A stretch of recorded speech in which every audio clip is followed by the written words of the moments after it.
يا رب لك الحمد يا رب لك الحمد كما ينبغي لجلال وجهك وعظيم سلطانك ما عرفناك حق معرفتك وما عبدناك حق عبادتك لا أحصي ثناء عليك أنت كما أثنيت على نفسك اللهم صل على محمد وعلى آل محمد كما صليت على إبراهيم وعلى آل إبراهيم إنك حميد مجيد اللهم بارك على محمد وعلى آل محمد كما باركت على إبراهيم وعلى آل إبراهيم إنك حميد مجيد أعوذ بالله من الشيطان الرجيم بسم الله الرحمن الرحيم فأما من طغى وآثر الحياة الدنيا فإن الجحيم هي المأوى وأما من خاف مقام ربه ونهى النفس عن الهوى فإن الجنة هي المأوى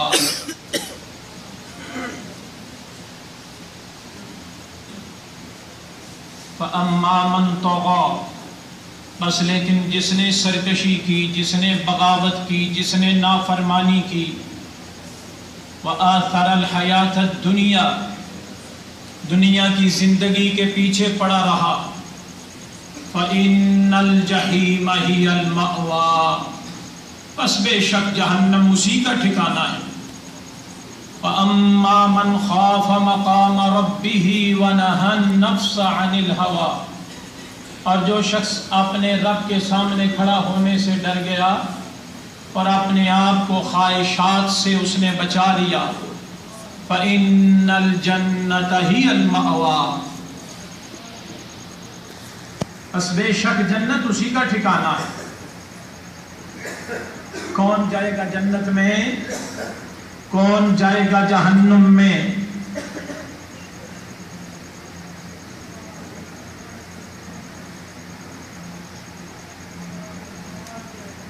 جس نے کلمہ پڑھ لیا وہ جنت میں جائے گا، اور جس نے کلمہ نہیں پڑھا وہ جہنم میں جائے گا۔ اس بات پہ خوش نہ ہوئیے گا۔ جس نے کلمہ نہیں پڑھا اس کا کوئی حساب و کتاب نہیں ہے، اٹھا کے جہنم میں لے جائے گی۔ لیکن جس نے کلمہ پڑھا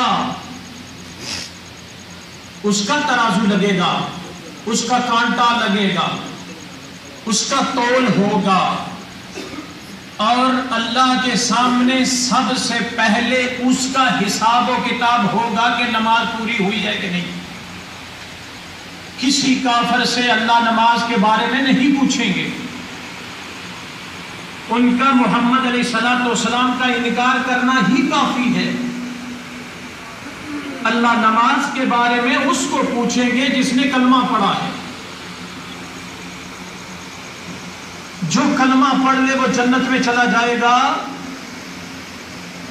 یہ ہمیں غلط سبق پڑھایا گیا ہے۔ وَلَمْ يَلْبِثُوا إِيمَانَهُمْ بِظُلْمٍ ایمان لانے کے بعد، کلمہ پڑھنے کے بعد پھر ایسا کام نہیں کیا انہوں نے جس میں ان کے ایمان میں ملاوٹ ہو گئی۔ نہ شرک کیا ہوگا، نہ نمازیں چھوڑی ہوں گی، ایسا کوئی کام نہیں کیا ہوگا ایمان لانے کے بعد جس کی وجہ سے پھر وہ کفر کی طرف لوٹ گئے ہوں۔ اللہ نے ان آیات کے اندر مختصر بیان کر دیا ہے کہ جنت میں کون جائے گا اور جہنم میں کون جائے گا۔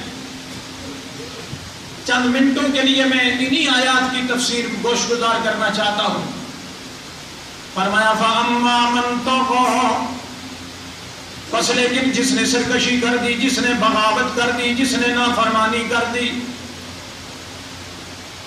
کون ہے بغاوت کرنے والا، کون ہے نافرمانیاں کرنے والا؟ چلیے صبح سے لے کر شام تک دیکھ لیتے ہیں، کس نے فرما برداری کی، کس نے نافرمانی کی۔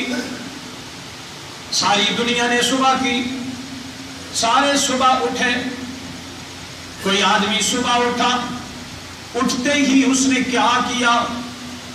اس نے دیکھا میرے رب کا کیا حکم ہے، میں نے کیا کرنا ہے۔ اس کے محمد علیہ السلام نے پہلی چیز اسے بتلائی ہے، وہ جس سے محبت کا دعویٰ کرتا ہے، وہ جس کا تھم بھرتا ہے، وہ جس کا کلمہ پڑھتا ہے، وہ جس کی وجہ سے جنت میں جانا چاہتا ہے، وہ جس کے صدقے کی وجہ سے جنت میں جانا چاہتا ہے، اس نے کیا فرمایا ہے؟ سب سے پہلے تو اللہ کی تعریف کر، الحمدللہ الذی احیانا بعدما اماتنا والیہ النشور۔ اس اللہ کی تعریف جس اللہ نے مجھے موت کے بعد دوبارہ زندہ کیا، مجھے زندگی دی، میں عافیت کے ساتھ اٹھا، کوئی تکلیف نہیں، کوئی پریشانی نہیں، اللہ تیری تعریف ہے۔ اور پھر اٹھا کس وقت؟ اللہ کے نبی علیہ السلام فرماتے ہیں جس نے عشاء کی نماز با جماعت ادا کی، صبح کی نماز با جماعت ادا کی، فَهُوَ فِي ذِمَّةِ اللَّهِ، وہ اللہ کی ذمہ داری میں آ گیا، اللہ اس کے کام کرے گا، اللہ اس کی حفاظت کرے گا، اللہ اس کے دشمن سے بچائے گا، اللہ اس کے سارے معاملات حل فرمائے گا۔ اس نے نیت کی تھی میں صبح اٹھوں گا، ہر روز رات کو سونے سے پہلے، یا ہم مسلمان ہو چکے ہیں یا کافر ہو چکے ہوتے ہیں، اگر کسی نے نیت کی کہ میں نے صبح کی نماز اٹھ کے پڑھنی ہے، مسلمان ہے۔ اور جس کی نیت ہی نہیں ہے، ارادہ ہی نہیں ہے نماز پڑھنے کا، وہ کون ہے؟ من ترک الصلاۃ متعمدا فقد کفر، میرے اور آپ کے آقا علیہ الصلوۃ والسلام نے جو ہی فرمایا ہے، جس نے جان بوجھ کر ایک نماز چھوڑ دی اس نے کفر کر دیا۔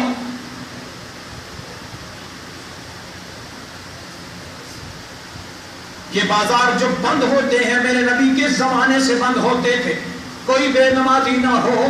میرے نبی نے فرمایا جو بے نمازی ہو، گھر کے اندر بچہ 7 سال کا ہو جائے، نماز نہ پڑھے تو اس کو پیٹ، تو اس کو مار، اور بڑا نہ پڑھے کوئی بات نہیں، کچھ نہیں ہوتا۔ 7 سال کا بچہ ہو تو اس کو نماز پڑھاؤ پیار کے ساتھ، محبت کے ساتھ، لیکن 7-10 سال کا ہو جائے پیٹو اس کو اگر نماز نہ پڑھے۔ تو میری عمر کے برابر ہو جائے تو نماز نہ پڑھے تو کوئی بات نہیں۔ صبح کی اس نے کوئی اس کا پروگرام نہیں ہے، حتیٰ کہ شیخ ابن باز رحمۃ اللہ علیہ سے کسی نے مسئلہ پوچھا کہ میں رات لیٹ آتا ہوں، ایک ڈیوٹی سے دوسری ڈیوٹی پہ صبح جانا ہوتا ہے، تو 2-3 بجے سوتا ہوں، تو پھر سوچتا ہوں کہ چلو 7 بجے اٹھوں گا، اسی وقت نماز صبح کی بھی پڑھ لوں گا، دوسری ڈیوٹی پہ چلا جاؤں گا۔ تو یہ کیسا ہے؟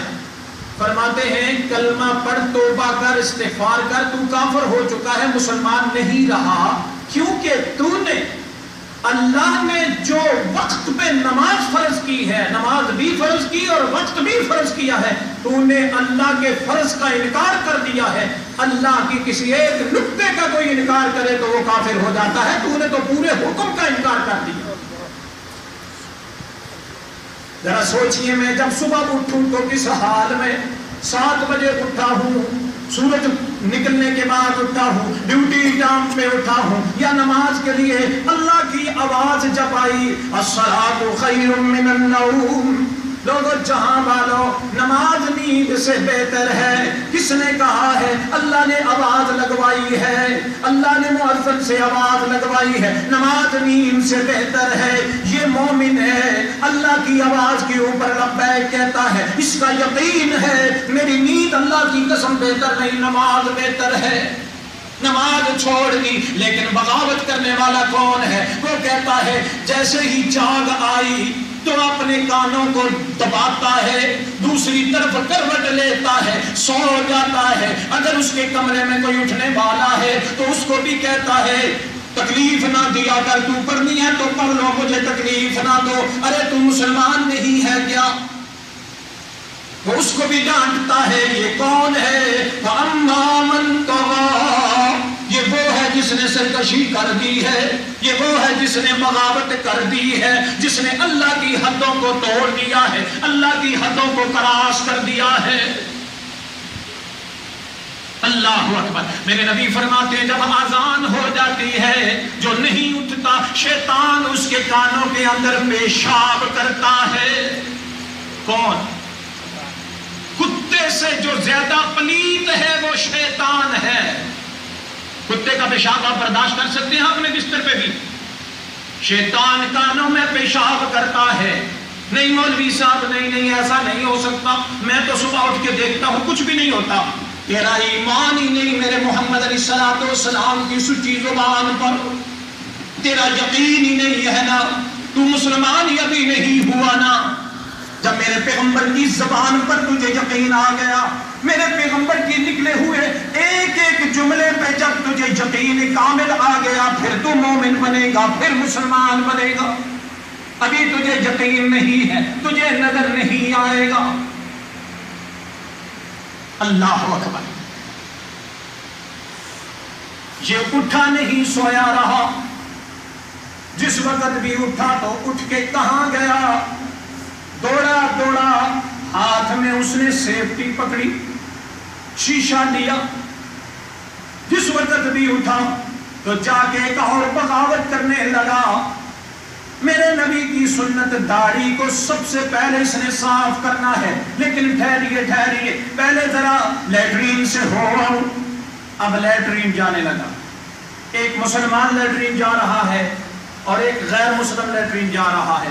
مسلمان لیٹرین جانے سے پہلے کہتا ہے بسم اللہ اللہم انی اعوذ بک من الخبث والخبائث، میں اللہ کے نام سے شروع کرتا ہوں اور اللہ سے پناہ طلب کرتا ہوں شیطان جنوں سے، شیطان جننیوں سے۔ ہزار بیماریاں اندر، جنوں جن اور شیاطین کہاں ہوتے ہیں؟ گندی جگہوں کے اوپر، بدبو والی جگہوں کے اوپر، اور لیٹرین کے اندر ہیں۔ اس کے ساتھ کیسے وہ کھیلیں گے، کیا حشر کریں گے اور کیا کیا وسوسے ڈالیں گے، اس کو نہیں پتا۔ میرے نبی نے کہا پناہ مانگ لے اللہ کی، پھر اندر جاؤ۔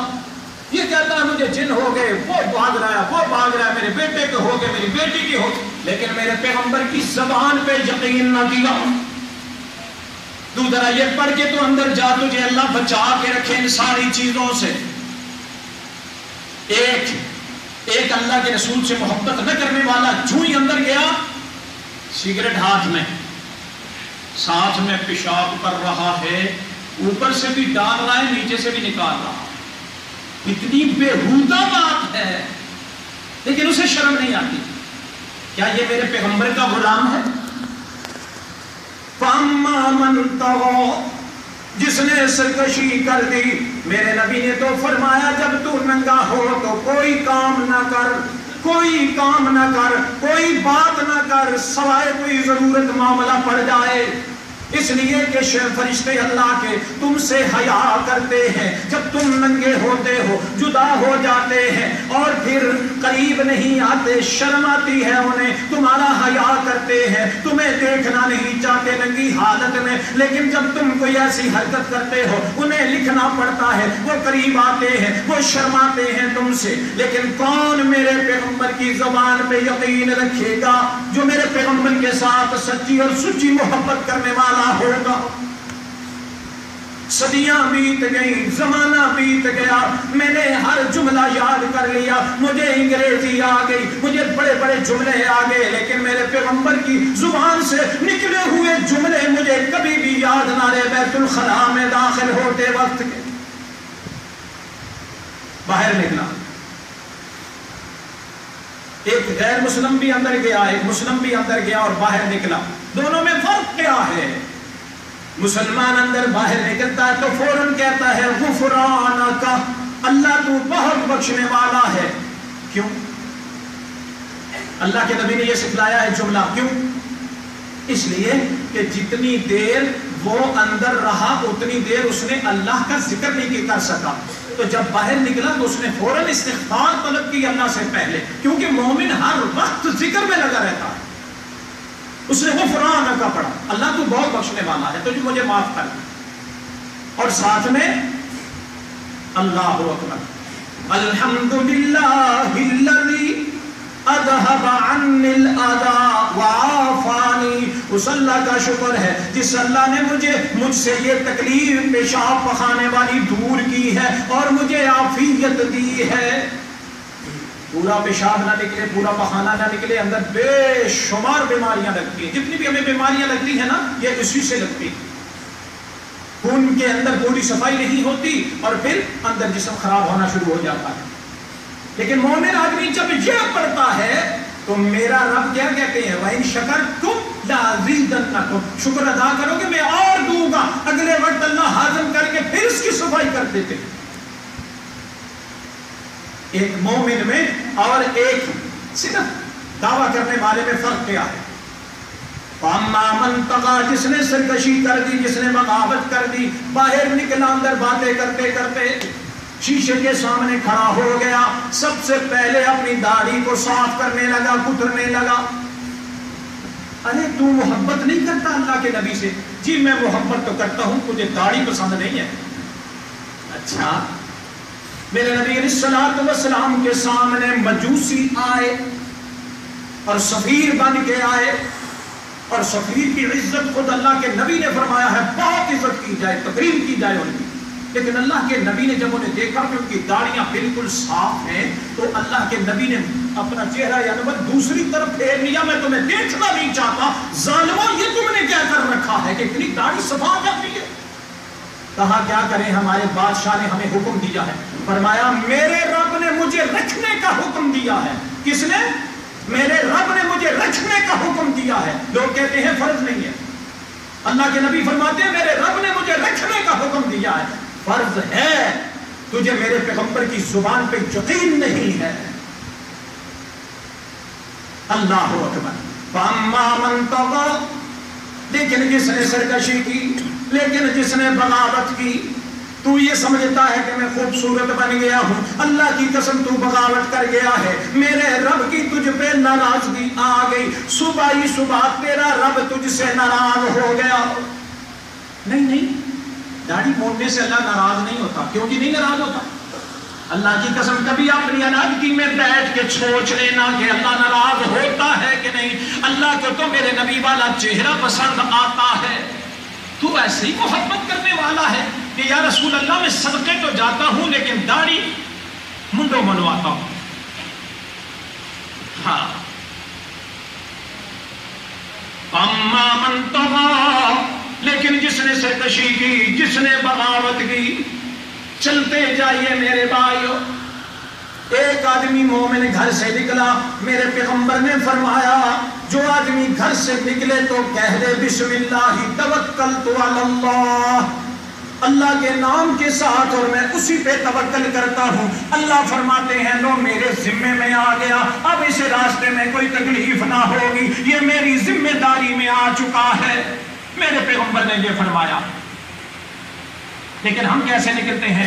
دو چار کسی ساتھی کو گالیاں دی اور مذاق کیا، اس کا مذاق اڑایا، باہر نکلے اور بڑے جناب موجوں کے ساتھ جا رہے ہیں. میں بڑا خوبصورت لگ رہا ہوں داڑھی کے بغیر اور میں جا رہا ہوں. اللہ اکبر. مومن گھر سے نکلتا ہے، دعائیں کرتا کرتا نکلتا ہے. اللہ راضی ہوتے ہیں، اللہ خوش ہوتے ہیں، اللہ کی رحمت میں چل رہا ہے، نیتیں صاف کر کے چل رہا ہے. لیکن دوسرا چلتا ہے، نیت میں کیا ہے کہ آج کس کو دھوکہ دینا ہے، کس کے ساتھ جھوٹ کرنا ہے، کس کے ساتھ وعدہ خلافی کرنی ہے، کس کی چوری کرنی ہے، کس کے ساتھ کیا سلوک کرنا ہے، وہ اس طرح جا رہا ہے. دونوں میں کتنا فرق ہے.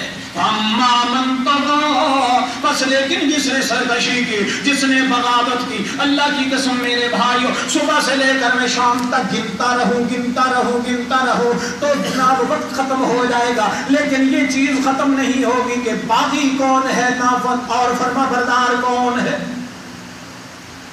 بس اسی کو آپ اکیلے بیٹھ کے ذرا سوچتے جائیں کہ آج دن میں نے کتنی نیکیاں کی ہیں، کتنی بغاوتیں اللہ کی ہیں، کتنی اللہ کے نبی کی بغاوتیں کی ہیں. کس کس کو آج گالی دی ہے اور کس کس سے گالی لی ہے اور کس کس کے ساتھ دھوکہ کیا ہے، کس کس کے ساتھ کام آیا ہوں اور کس کی ضرورت تھی لیکن میں کام نہیں آیا. یہ حساب کرتے چلے جائیں. فَأَمَّا مَن طَغَىٰ، بس لیکن جس نے سرکشی کی، وَآثَرَ الْحَيَاةَ الدُّنْيَا، اور دنیا کی زندگی کے پیچھے پڑا رہا. صبح اس وقت اٹھا جس وقت ڈیوٹی کا ٹائم تھا. کیوں ڈیوٹی پہ کیوں گیا؟ ارے مہینے بعد کوئی 1500 ریال مل جائے گا، بس 2000 مل جائے گا، 3000 مل جائے گا. ارے 3000 کی خاطر کبھی تجھے صبح بھی اٹھنا پڑے، ساری رات جاگنا پڑے، اور تجھے کوئی کہے آج رات 100 ریال دوں گا یہ کام کر دو، ساری رات جاگ کے تو کرے گا 100 ریال کی خاطر. وآخر الحیات الدنیا. لیکن میرے نبی نے کیا فرمایا؟ میرے بزرگوں، میرے بھائیوں، اللہ آپ لوگوں کا بیٹھنا قبول و منظور فرمائے.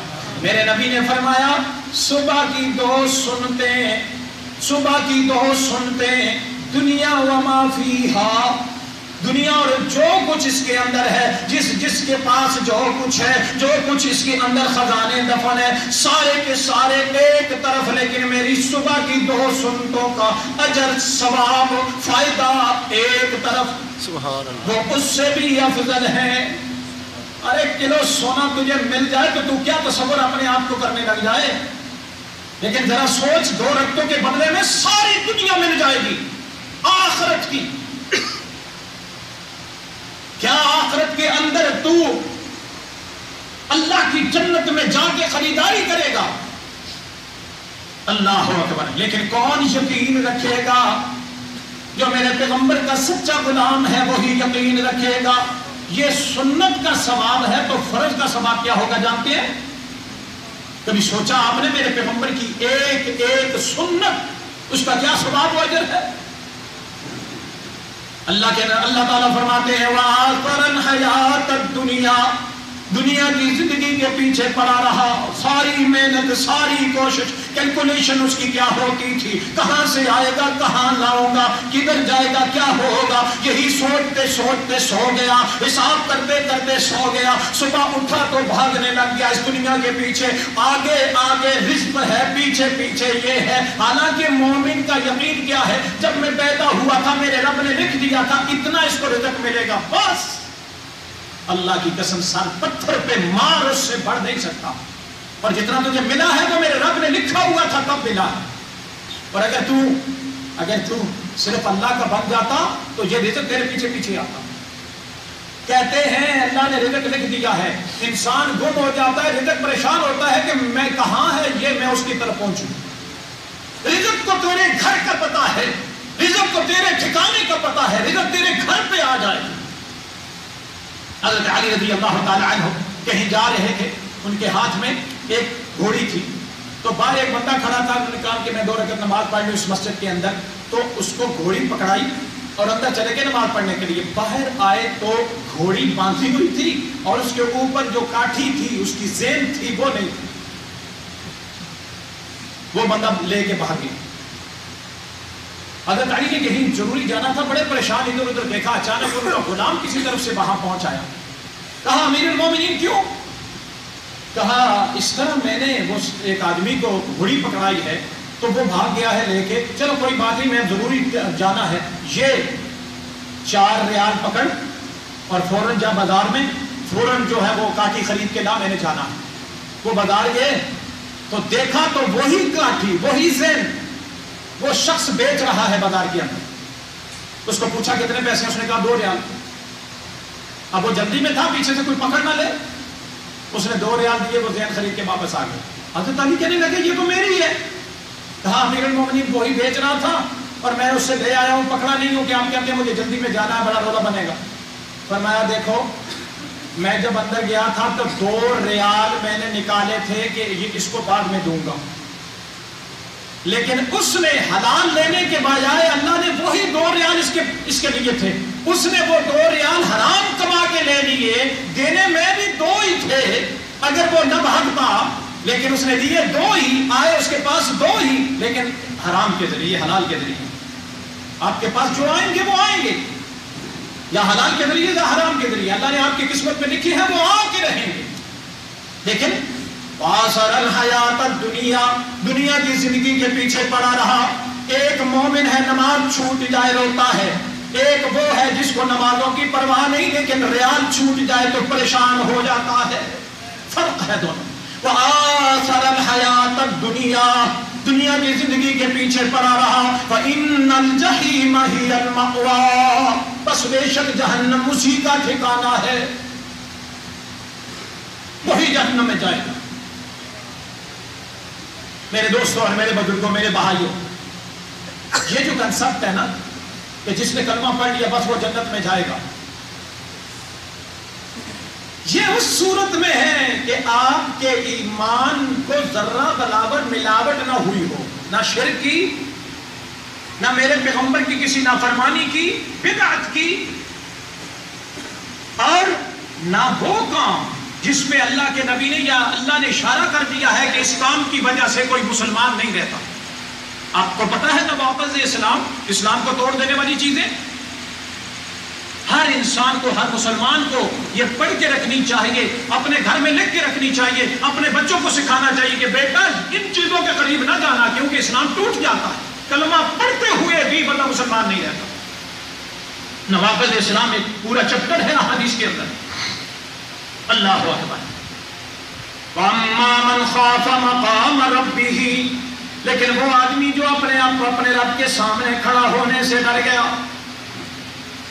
میں کیا جواب دوں گا اللہ کے سامنے، بس اس کے دل کے اندر ڈر پیدا ہو گیا، میں کل مر جاؤں، جو کمایا پچھلے لے جائیں گے، میری قبر وہ بھول جائیں گے، مجھے یہی کہیں دفنا دیا جائے گا، یا برے طریقے سے پاکستان پہنچایا جائے گا۔ جب پاکستان میری لاش پہنچے گی، نفرت کرتے ہوئے، ناک پہ ہاتھ رکھتے ہوئے مجھے دفنا دیں گے، اپنے لیے بوجھ سمجھیں گے، پریشانی سمجھیں گے۔ اللہ اکبر۔ میں تو قبر میں رکھ دیا جاؤں گا، قبر کے اندر یا تو میرے لیے جنت کا بستر بچھا ہوگا یا جہنم کے کوئلے اللہ کے نبی نے فرمایا بچھا دیے جائیں گے، دونوں میں سے ایک ہے، بچھا دیے جائیں گے۔ اللہ اکبر۔ کیا ہوگا میرا اس وقت، کیا میرا بنے گا، ذرا سوچ لینا، ذرا غور و فکر کر لینا سونے سے پہلے۔ میں آج رات مر جاؤں تو جنتی ہوں یا جہنمی ہوں، آج رات مر جاؤں تو الگ طول بغیر تکلیف کے پاس ہو جاؤں گا یا کوئی تکلیفیں برداشت کر کے جاؤں گا۔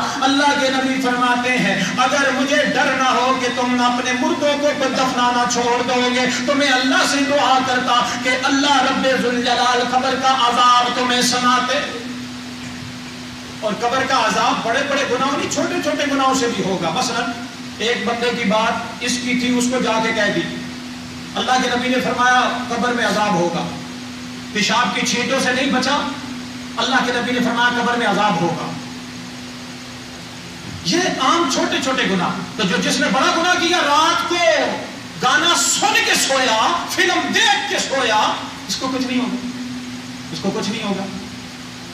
نہیں، اس نے کلمہ پڑا ہوا ہے، بس وہ جنت میں جائے گا۔ اللہ اکبر۔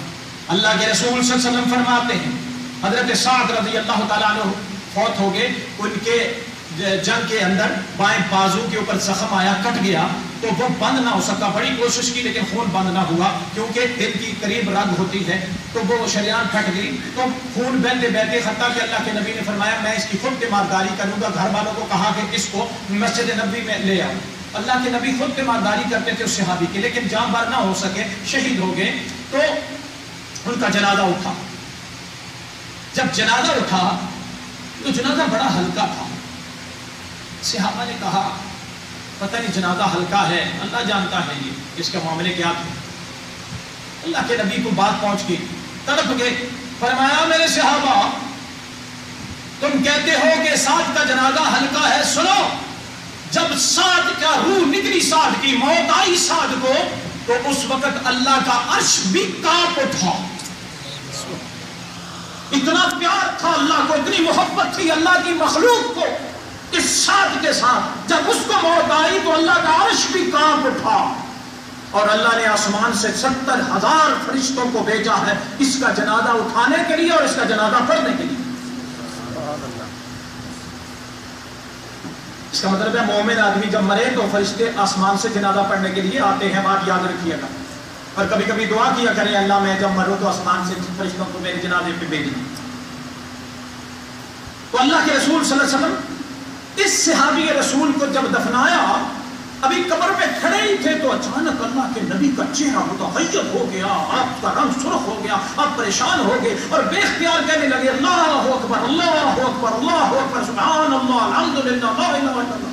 صحابہ بھی ساتھ میں کہنے لگے۔ آہستہ آہستہ آہستہ آہستہ آپ پھر ڈاؤن ہوئے اور پھر ایک دم سے آپ نے بلند آواز سے کیا، پھر آہستہ آہستہ آپ جو ہے وہ اپنی اصلی حالت میں آئے۔ صحابہ نے بعد میں پوچھا یا رسول اللہ کیا ماجرا تھا؟ فرمایا اللہ نے سعد کی قبر کی اندرونی حصہ مجھے دکھلایا ہے، سعد کو قبر میں دبایا ہے، اور پھر جب ہم نے استغفار کی اللہ اکبر کہا تو قبر کھلنے لگی، پھر دوسری دفعہ سعد کو قبر نے دبایا ہے اور پھر قبر کھلنے لگی۔ یہ اس صحابی کی کیفیت ہے جو میرے نبی کا سچا سچا غلام تھا، جس کو میرے نبی نے اپنے ہاتھوں سے دفنایا، جس کو میرے نبی نے جنازہ پڑھایا، جس کو اللہ کے نبی نے فرمایا کہ عرش بھی کانپ اٹھا ہے، اس کی کیفیت ہے میں اور آپ۔ کبھی سوچا نہیں آپ نے کیوں وہ میں ذرا سچا کلمہ پڑھتا ہوں، وہ کلمہ سچا نہیں پڑھتے تھے کہ میں اللہ طول تکلیف کے بغیر جنت میں چلا جاؤں گا؟